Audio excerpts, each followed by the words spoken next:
A mí eso no me interesa saber realmente. ¿Saben qué es lo hermoso? Que vino. Eso es lo hermoso, que vino, y no solamente el hecho de que vino, sino que vino para salvarnos. Esa es la buena noticia, ¿verdad?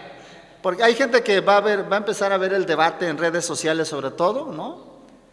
Sobre todo aquellas personas que ni son judías, pero que se creen judías, pero que no son cristianas, pero que se creen cristianas, que ni son judíos ni son cristianos, pero que van a empezar a decir, es que Yeshua, Meshai, no sé qué tanto, ¿verdad? Hasta hebreo hablan, ¿verdad? Bueno, empiezan con estos temas, Díganles, Cristo vino a salvarnos, y celebramos que Cristo vino a salvarnos. Yo celebro eso. Ahora, como cristianos, es importante que nosotros entendamos, comprendamos a qué vino Jesús al mundo. Y a propósito de la Navidad, precisamente, quiero que hablemos de esta serie de predicaciones, el propósito de la venida de Jesús al mundo. Una de las cosas que pretendo con esto es que quiero contribuir para que ustedes y yo, para que juntos como cristianos, celebremos correctamente la Navidad. ¿Y qué es celebrar correctamente la Navidad? Me parece que celebrar correctamente la Navidad es entender a qué vino Jesús y caminar en ese propósito por el cual Él vino. Me parece que esa es la manera de celebrar la Navidad de manera correcta. Y aunque en este mes se hacen fiestas, cenas, comidas, lo cual está bien, pero que nadie piense, que no nos confundamos, que no pensemos que la Navidad son regalos, comidas, fiestas, que no pensemos que es eso en realidad. Ahora, la avalancha de la mercadotecnia, la avalancha del comercio es tan, pero tan fuerte, ¿verdad?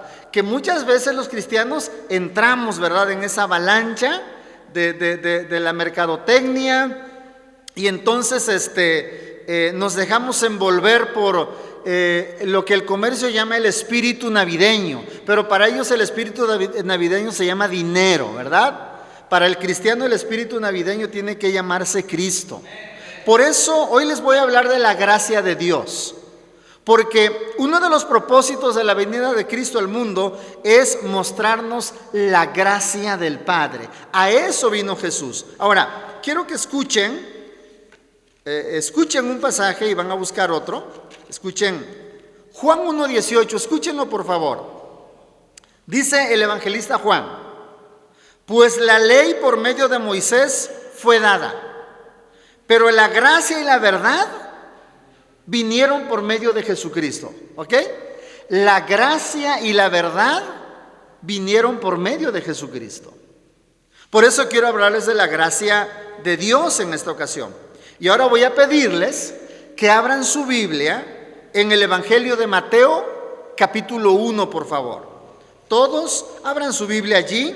Los que están en casa siguiendo el culto también, abran su Biblia, por favor, y participen de la predicación leyendo su Biblia, para que la predicación pueda ser mucho más entendible, mucho más comprensible para todos nosotros.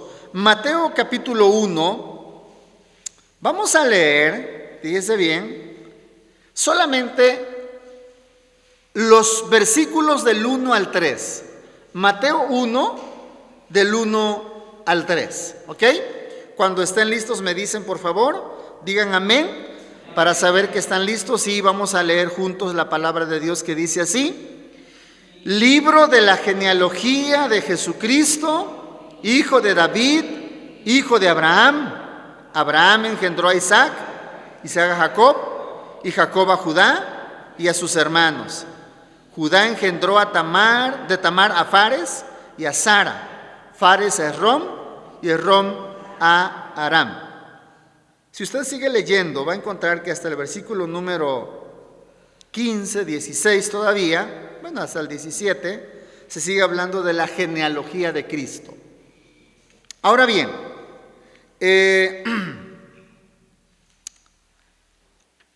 Cuando nosotros leemos la genealogía y nuestra predicación, para nuestra prédica de hoy, vamos a utilizar estos versículos y los versículos que siguen. Quiero hablarles de cómo la Biblia nos muestra la gracia de Dios en la genealogía de Cristo. Generalmente las genealogías no son muy apreciadas por nosotros los cristianos, ¿no es cierto? Usted va leyendo felizmente su Biblia, llega a la lectura de una genealogía y honestamente, ¿qué es lo que primero piensa? Quizá le da la vuelta a la página y se da cuenta que la genealogía es casi todo el capítulo y quizá le resulte tediosa e innecesaria. Incluso algunos se brincan esa parte, ¿no? Se brincan esa parte porque dicen, híjole, tantos nombres tan raros, dicen, y yo ni los conozco, así que ¿para qué los leo, verdad? Sin embargo, las genealogías son de enorme importancia. Número uno, para quienes las escribieron. Porque hay que decir que los que escribieron las genealogías las escribieron con un propósito. Número dos, son importantes en este caso para el pueblo judío. Ahorita veremos por qué. Y número tres, son importantes para nosotros porque nuestra fe es de origen judío, como luego decimos, ¿ok? ¿Qué quiere decir esto? Que cuando decimos que nuestra fe es de origen judío, o nuestra fe es judeocristiana, como luego decimos, bueno, significa que Dios se les reveló su palabra en primer lugar a los judíos. Significa que Cristo vino de una tribu judía, fue parte del pueblo judío. Ahora bien, ¿qué significa la palabra genealogía? Sencillamente la palabra genealogía significa conjunto o lista de los antepasados de una persona. Esa es la genealogía. La lista de los antepasados de una persona. Ahora bien, ¿por qué la genealogía es importante para los judíos? Primeramente, bueno, es importante porque para ellos, de esa manera, ellos podían documentar correctamente el linaje, el origen y el linaje de una persona. Un ejemplo sería, cuando empiezan a regresar después de 70 años de cautividad babilónica, muchos regresaron, pero tuvieron que hacer una revisión de los libros de la genealogía para ver quiénes estaban y quiénes pertenecían realmente, porque si alguien decía, yo soy del pueblo judío, pero no se podía comprobar su genealogía, sus orígenes, lo expulsaban del pueblo, quedaba fuera del pueblo. Entonces, para el judío era y es sumamente importante porque documentaban, como dije, el linaje correcto de una persona. A través de la genealogía se podía saber quiénes habían sido los antepasados de una persona. Nosotros no tenemos mucho esa cultura, ¿verdad? Si queremos saber quiénes fueron nuestros antepasados, ¿cuánto es lo mucho que usted sabe de sus antepasados? De sus abuelos hasta los bisabuelos. ¿Y de los bisabuelos para allá? No sabemos gran cosa. O sea que si su antepasado le dejó un rancho de 200 hectáreas, usted se lo está perdiendo. Porque usted no sabe nada de eso, me estoy explicando. Alguien más lo está cultivando. Bueno, ¿cuál es el propósito? ¿Por qué Mateo era un judío, por cierto, y que Mateo conoció la gracia de Dios? Se dice que el libro de Mateo fue escrito más o menos en el año 70. Algunos dicen que en el año 80. Vamos a suponer que fue en el año 70 y que Cristo murió en el año 33, ¿no? Más o menos. Vamos a cerrarlo entre el año 33 y el año 35. Y si Mateo lo escribió en el año 70, quiere decir que Mateo escribió después de más de 35 años, ¿ok? Acerca de la vida de Jesús. Ahora, recuerde que Mateo no solamente fue un judío, fue un apóstol. Mateo perteneció a uno de los 12, al grupo de los 12, quiero decir. Pero aún más, Mateo había experimentado la gracia de Dios. Mateo, que había sido un cobrador de impuestos. ¿Por qué Mateo incluye desde el inicio de su escrito la genealogía de Cristo? No es casualidad. Y me parece que hay por lo menos 3 propósitos. El primero es que Mateo, como buen judío, que está escribiendo a judíos, quiere mostrar que la persona de quien él va a escribir, es decir, Cristo, Mateo quiere mostrar que Cristo es judío. Recuerden, él como buen judío se dirige a judíos. Ahora él, por medio de la genealogía, les quiere decir, la persona de quien yo les voy a hablar es un judío. Por lo tanto, quiero mostrarles que el linaje del Cristo, el Hijo de Dios, es de origen judío. Segundo, Mateo, me parece, quiere mostrar la fidelidad de Dios en el cumplimiento de las promesas de la venida del Mesías. Es decir, Mateo, como buen judío, y en esta etapa de su vida seguramente ya cuando escribe, había entendido bastante bien las promesas y el cumplimiento de la venida de Jesús al mundo. Así que Mateo está diciendo, voy a mostrarles que Dios es fiel. El próximo miércoles vamos a iniciar una serie que se llama Promesas acerca de Cristo. Profecías acerca de Cristo. Así que Mateo está diciendo, voy a mostrarles que lo que Dios dijo que haría, ya lo cumplió. Eso es lo que Mateo está diciendo. Lo tercero, me parece que Mateo quiere ver o quiere mostrar, y ahorita vamos a ver por qué, es que Mateo quiere hablar de la universalidad de la gracia de Dios. Mateo probablemente está pensando, mis paisanos judíos creen que Dios solamente vino para salvarlos a ellos. Y Mateo en su genealogía va a decir, les tengo una noticia. Y quizá Mateo estaría pensando, para todos va a ser buena, aunque para unos va a parecer no tan buena. Mateo va a decirles, les voy a mostrar que la gracia de Dios se ha derramado para todo el mundo, para toda la gente. Es más, Mateo va a decir, les voy a mostrar que la gracia de Dios se ha mostrado con gente no de dudosa reputación, porque una cosa es tener una reputación dudosa, estamos de acuerdo, y otra cosa es tener una mala reputación.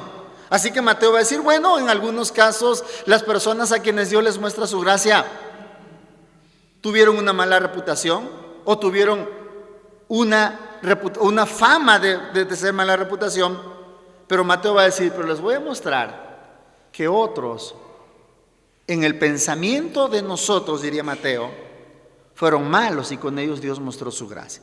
Ahora, la gracia de Dios, como lo hemos dicho otras veces, la gracia de Dios es el favor inmerecido que Él concede a los pecadores. Esa es la gracia de Dios, el favor inmerecido que Él concede a los pecadores quienes merecen el castigo, pero Él decide no castigarlos.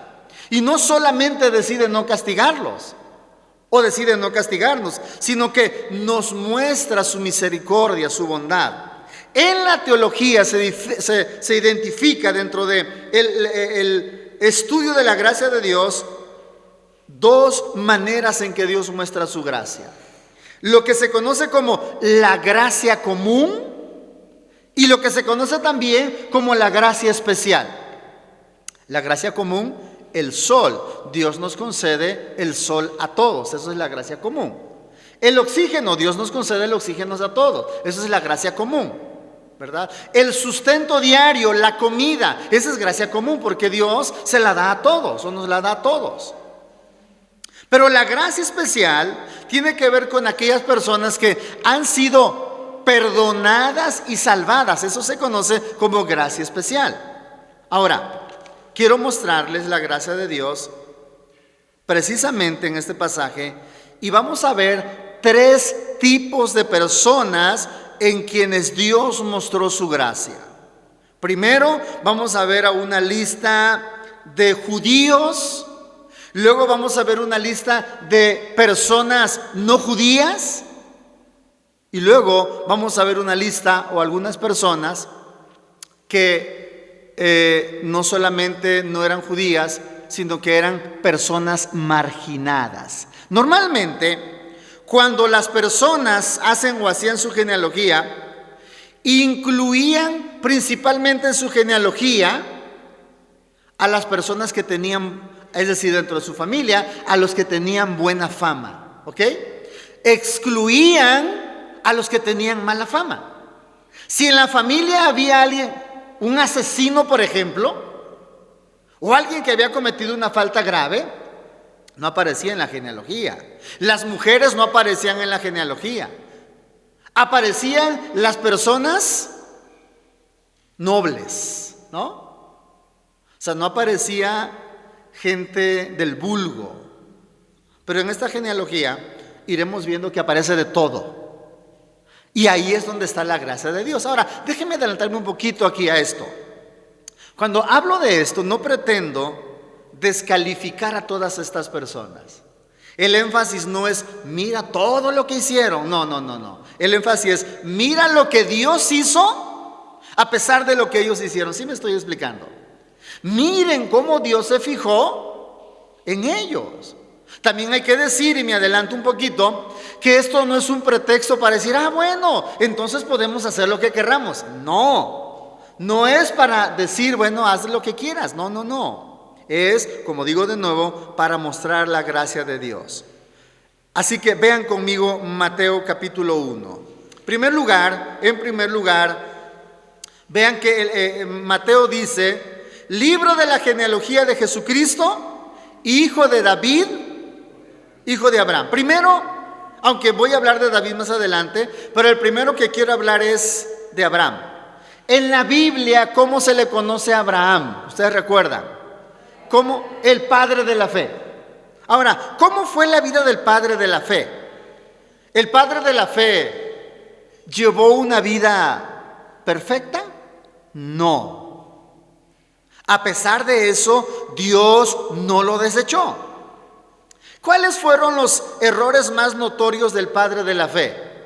Uno de ellos, cuando él y su esposa, ¿se acuerdan ustedes? Sara, iban a entrar a una ciudad y dice la Biblia que su esposa era muy bonita. Quizá Abraham era un poco feíto, no lo sabemos. Quizá tenía baja autoestima.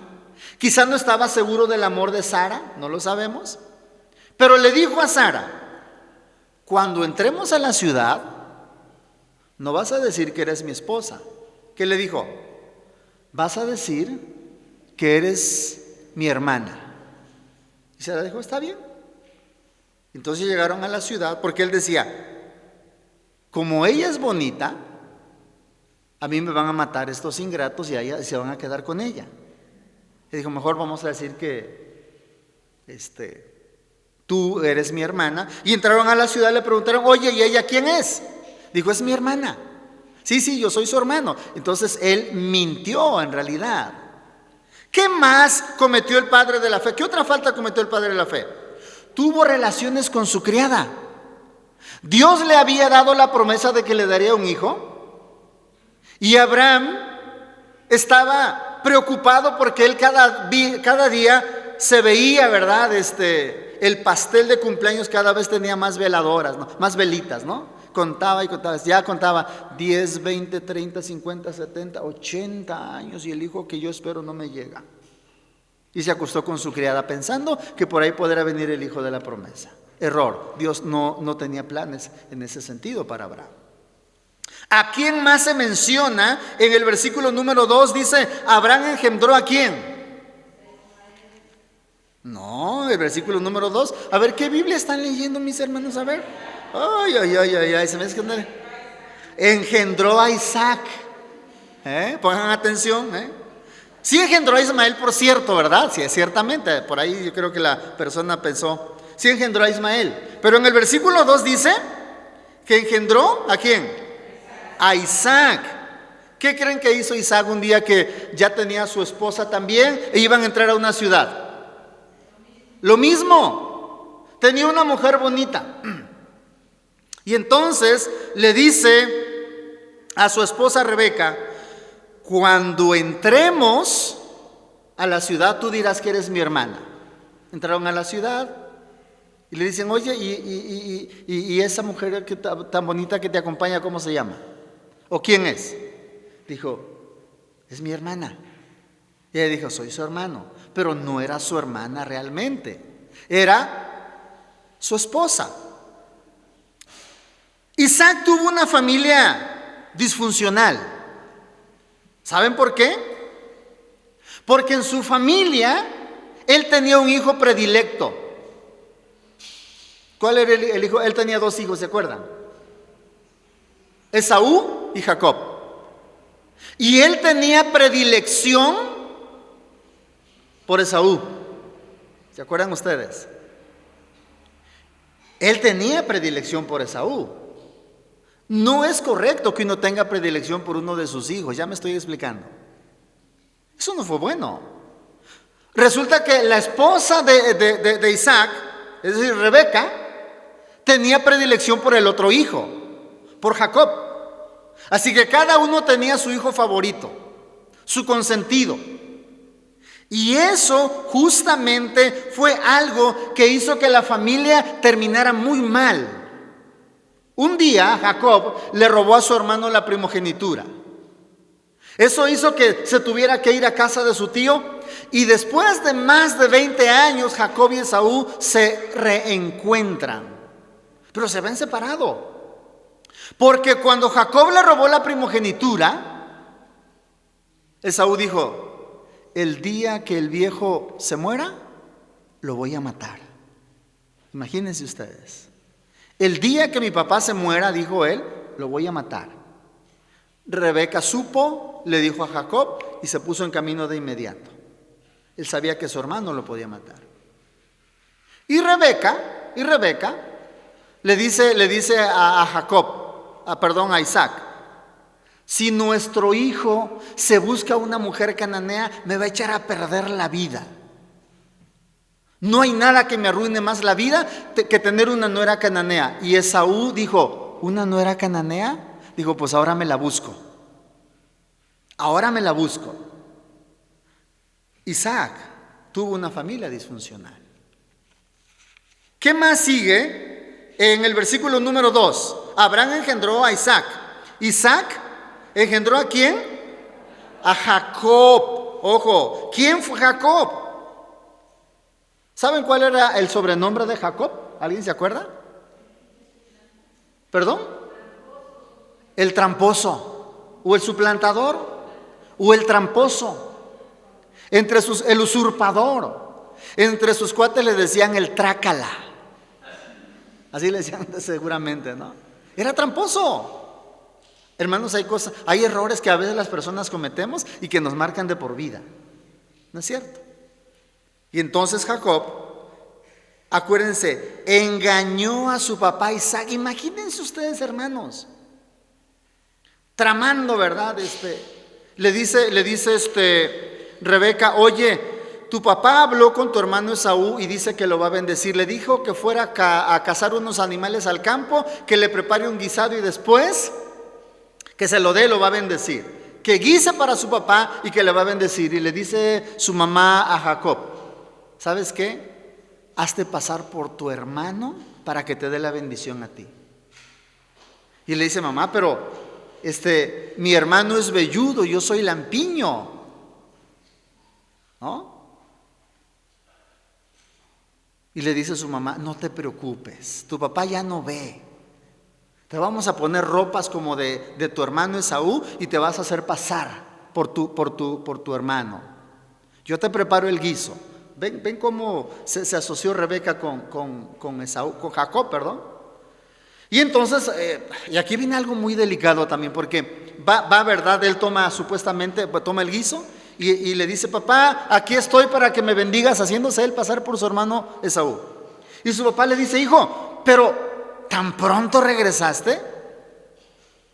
Y le dice, estoy parafraseando, le dice: Jehová mi Dios me prosperó. Fíjense, Está diciendo, Dios me ayudó para que yo cazara pronto el animal, lo eché a la olla y se coció luego. Involucró a Dios. Y le dice, cómelo y bendíceme. Y él se acercó y lo olió, ¿verdad? Y como traía ropas de su hermano Esaú, y ya ven que cada uno tiene su olor propio, ¿no es cierto? Cada uno tiene su olor propio. Y entonces, y los papás sabemos cómo huelen los hijos, ¿sí o no? Y él dijo, el olor es como de Esaú, porque traía sus ropas. Obviamente la ropa estaba impregnada, ¿verdad? Del aroma de la persona. Y dice, aunque la voz es la de Jacob. Le dice, papá, yo soy Esaú, bendíceme. Comió y recibió la bendición de su papá. Pero aquí está en la genealogía de Cristo. ¿Qué más? Dice el versículo número 3 también. Dice, el 3. Estamos en el 2. Dice, y Jacob engendró, Abraham engendró a Isaac a Jacob y a Judá y a sus hermanos. Y luego sigue diciendo, fíjense bien, hablamos aquí de Judá, ¿ok? Dice, engendró a Judá. Otra vez, ¿quién era Judá? Era un hijo de Jacob, como dice el texto. ¿Pero qué cree? Judá fue el que le dio a sus hermanos la idea de que vendieran a José. ¿Se acuerdan de José el soñador? En lo que estaban viendo que hacían, Judá les dice, ¿saben qué? Vamos a venderlo. Nos ganamos un poco de dinero. Vendió a su propio hermano. Pero no solamente eso. Judá se acostó con la que había sido su nuera 2 veces. Tuvo relaciones con su nuera y tratándola como una prostituta. Es cuando uno dice, a ver, aquí de qué me está hablando la Biblia, cuando uno llega a esas partes, ¿verdad? Y algunos por eso acusan a Dios y piensan, es que Dios toleraba todo eso. No es que Dios lo toleraba, no es que Dios estuviera de acuerdo. Lo que pasa es que si Dios hubiera tratado a los seres humanos con puro juicio, sin gracia, ¿qué creen? No estaríamos aquí, mis hermanos. No estaríamos aquí, ¿eh? Pero como Dios nos trata con gracia, por eso Él perdona esas ofensas. Pero hay otro hombre ahí en la genealogía de Cristo. ¿A quién más encontramos? Vean conmigo el versículo número 6, por favor, léanlo. Isaí engendró al rey David, y de una vez leemos, y el rey David engendró a Salomón, de la que fue mujer Urías. 2 personitas más aquí. David, el hombre de quien Dios mismo dijo que tenía un corazón conforme al propio corazón de Dios. David, siendo rey, ¿saben qué hizo? Vio a una mujer que le gustó y dijo, ¿quién es ella? Y le dijeron, es la mujer de Urías, era un soldado Urías. Y entonces él ordenó que pusieran a Urías. Hay toda una historia, ustedes ya saben, pero por cuestión de tiempo no me detengo. Él lo puso en el frente de la batalla para que lo mataran. Dijo, a ver, a ella yo la voy a hacer viuda. ¿No? Eso fue la idea. Yo la voy a convertir en una viuda, y una vez que ella sea viuda, entonces yo como rey pues la puedo tomar como esposa. Pero la escritura dice que antes se acostó con ella. El rey David se acostó con la mujer de Urías, lo mandó a matar, y cuando le dieron el informe, plan consumado, ¿no? Le dijeron, Betsabé ya es viuda. Colgó y dijo, tráiganla. El rey. Y luego engendró a Salomón. Dice, bueno, vaya, luego de él nace Salomón. ¿Y Salomón qué hizo? Salomón permitió que sus mujeres siguieran practicando la idolatría, favoreció la idolatría, levantó altares por todo el territorio, dejó que la idolatría creciera y finalmente él corrompió su corazón también a causa de la idolatría. Pero ahí están en la genealogía de Cristo. ¿Por qué, mis hermanos? Por la gracia de Dios. No es porque fueran personas nobles. Si algunos de nosotros hubiésemos vivido en ese tiempo, ahí hubiéramos aparecido, ¿no? Y algunos iban a decir, oye, pero yo lo conocía, él era un borracho. La gracia de Dios lo alcanzó. A eso vino Cristo, a mostrarnos la gracia. ¿Cuál es el segundo grupo de personas? Por cierto, el segundo grupo de personas eran extranjeras. ¿Ok? Versículo número 3, volvemos al versículo número 3, por favor. Vean la primera parte, dice, Judá engendró ¿de quién? De Tamar. Ahí está otra persona. Es una extranjera. Es la mujer que tomó Tamar precisamente, que la trató como si fuera una prostituta. Porque su hijo mayor había sido esposa de su hijo mayor, enviudó, la tomó su hermano, enviudó, y entonces Judá le dice a Tamar, espérate a que a mi hijo crezca para que te lo dé por esposo. Creció el hijo, no se lo dio por esposo. Ella se puso en el camino por donde iba a pasar, se vistió como si fuera una prostituta, él la tomó como si fuera una prostituta, luego le avisaron y le dijeron, oye, la que fue tu nuera, o tu nuera, ¿qué crees? Está embarazada. Y Judá dice, quémenla. Ella dijo, nada más que antes de que me quemen, les voy a mostrar algunas cositas que él me dejó en garantía, ¿no? Reconozcan a ver de quién es esto. Y dijo él, perdón, ella es más justa que yo, porque le había dejado algunas piezas en garantía. Tamar estuvo en la lista, mis hermanos. ¿No ven que esa es hermosa la gracia de Dios? Pero aquí viene otra personita. Versículo número 6, por favor, vamos al 6 de nuevo. Dice, Salmón engendró ¿de quién? De Rahab. Otra versión usa Rahab. ¿Se acuerdan quién era Rahab? Una ramera. Cuando los espías van, unos espías que envía Josué, ¿se acuerdan? Van a Jericó, van a inspeccionar, llegaron a la casa de Rahab o de Rahab y ella los recibió. Y a raíz de eso, Dios la trató con misericordia y le dijeron, Dios va a destruir la ciudad. Tú y tu familia van a quedar protegidos porque tú nos has tratado con gracia, no nos denunciaste. Dios tiene misericordia de ella. Y de repente el autor a Hebreos en el 11:31 dice, por la fe Rahab, ¿no? O Rahab recibió a los espías. Por la fe. Ojo, por la gracia de Dios, mis hermanos. Es hermoso, porque esta mujer era gentil, pero no solamente era gentil, era prostituta. ¡Wow! ¿No es hermosa la gracia de Dios? El judío pensaba que Dios venía a salvar solamente a los que andaban, vivían correctamente en lo ceremonial, en lo externo, cuidando las reglas. Y resulta que de repente vemos en la Biblia que Dios va salvando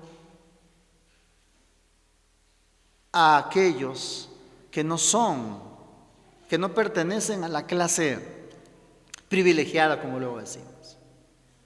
Pero ¿a quién más encontramos? En el versículo número 3 dice, Booz engendró, ojo, de Ruth a Obed y Obed a Isaí. Otra personita que encontramos es a Ruth. Ruth no era judía. Ruth era de un pueblo llamado Moab. Era moabita. ¿Y cómo llegó a ser parte del pueblo de Dios? Primero, porque Dios en su gracia la eligió. Segundo, porque resulta que a causa de la crisis que había en el pueblo, Noemí, que era judía, se fue a otro pueblo, ¿se acuerdan? Con sus hijos. Allá se casaron, no les fue muy bien. Sus 2 hijos se casaron y se murieron. Y ella dice, ¿yo qué hago aquí sin mis hijos? Yo me voy a regresar a mi pueblo.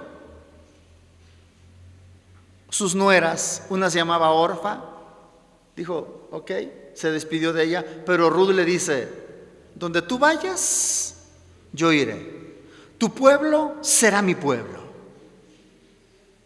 Y se incorporó a la fe de los hijos de Dios. Ruth era parte del pueblo Moab, y los moabitas eran descendientes de Lot. Eran de los descendientes de Lot. Así que la segunda lista incluye a mujeres o a personas extranjeras. Aquí estamos hablando de 3 mujeres extranjeras. La tercera lista, además de las antes mencionadas, se hace referencia a Betsabé. Se hace referencia en este sentido en forma indirecta, porque se habla, fíjense bien cómo se habla de Betsabé. En el versículo número 6, la última parte dice, David engendró a Salomón, de la que fue mujer de Urías. ¿Quién fue la esposa de Urías? Betsabé.